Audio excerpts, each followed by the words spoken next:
Hello, good afternoon. I'm Joanne. This is the first time I will drink this one. Avocado, like from the Philippines, but I'm here in Kuwait. I ordered yesterday this one. Let's try and drink.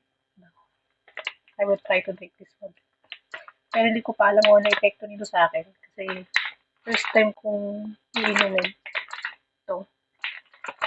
Let's open it now. Hindi ko alam kung anong flavor. Kasi I always saw this one in the TikTok. Hindi ko ano dito kung ito. Kasi lagi ko siya nakikita sa TikTok to. So, yung order ako. Ito daw yung Lux Slim. Ito yung kanya. Sure niya. So, let's try later. And I will upload this video later. Tara, let's drink this one, guys.